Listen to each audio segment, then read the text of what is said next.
बेटे ये 2 सूट हैं, एक तो तेरी सास का है, एक तेरा है। इस बार थोड़े हल्के हैं, 2-3 महीनों से पेंशन नहीं मिली ना, तो कोई बात नहीं, इस बार इसी में एडजस्ट कर लेना। मम्मी आप ये कैसी बातें कर रहे हो? मैं यहाँ सूट लेने थोड़ी ना आती हूँ, मैं आपके प्यार के लिए आती हूँ। आप ये छोटी बातें क्यों कर रहे हो मम्मी? और ये हल्के सूट क्या होते हैं मम्मी?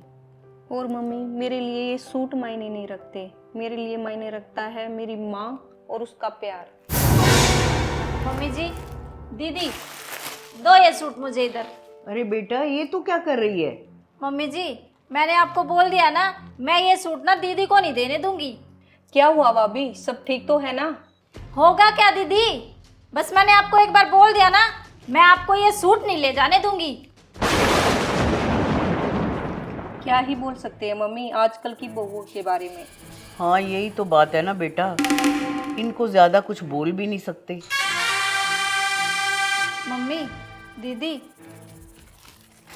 आप ना ये सूट लेके जाना, वो सूट ना बिल्कुल भी अच्छे नहीं थे, इसलिए तो मैं उन्हें अंदर लेके गई थी। दीदी मुझे सब कुछ पता है, जब एक लड़की अपने मायके से जाती है ना तो उसके ससुराल वाले सब कुछ देखते हैं कि उसके मायके वालों ने क्या दिया है। दीदी वो सूट ना सच में बहुत हल्के थे। तो बेटे तूने ये क्या किया, तू एकदम सूट उठा के चली गई, हमें बड़ा अजीब सा लगा। मम्मी हाँ मैं मानती हूँ, मेरा वो तरीका ना बहुत गलत था, लेकिन मेरे इरादे गलत नहीं थे मम्मी। सुनो जी।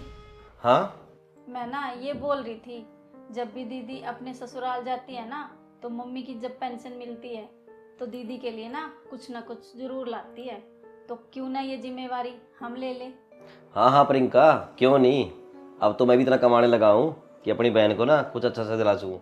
हाँ जी, तभी तो मैं ये बोल रही हूँ, आखिरकार मम्मी ये जिम्मेवारी कब तक उठाएगी? आप समझ रहे हो ना मैं क्या कह रही हूँ? अरे तू कैसी बातें कर रही है प्रियंका, आखिरकार मैं सब समझता हूँ। अरे हमारा भी तो कुछ फर्ज बनता है ना, हम भी तो उसकी भाई भाभी है। बस जी कुछ दिन से ना मैं यही सोच रही थी, बस मेरे मन में ना दुविधा थी, आज आपने सारी निकाल दी। मुझे ना सब पता है।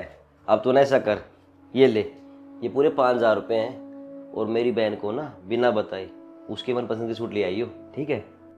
ठीक है दीदी, अगर हम आपको कुछ अच्छा देंगे ना तो इसमें मायके वालों की बढ़ाई है।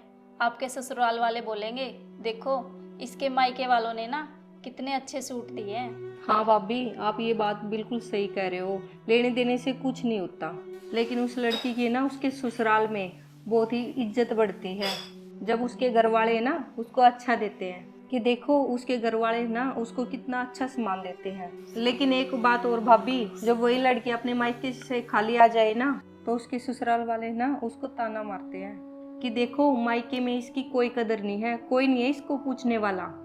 लेकिन भाभी मैं बहुत भाग्यशाली हूँ जो मुझे आप जैसी भाभी मिली।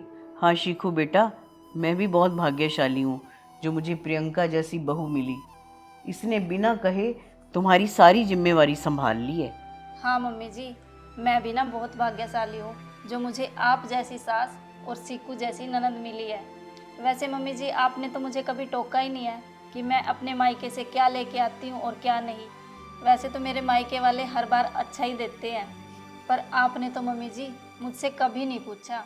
मम्मी जी आप ना बिल्कुल भी टेंशन मत लिया करो, आपके बेटे इतना तो कमा ही रहे हैं कि हम आपका और सीकू का अच्छे से ख्याल रख सके। मम्मी जी जिंदगी में मैंने इतना तो सीखा ही है कि अपने ही अपनों के काम आते हैं। हाँ बेटा, एक औरत ही औरत को समझ सकती है। हाँ भाभी आप बिल्कुल सही कह रहे हो। हाँ दीदी आप ना बिल्कुल सही कह रहे हो।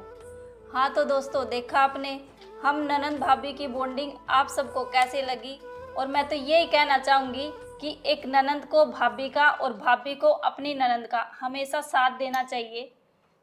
जय श्री श्याम।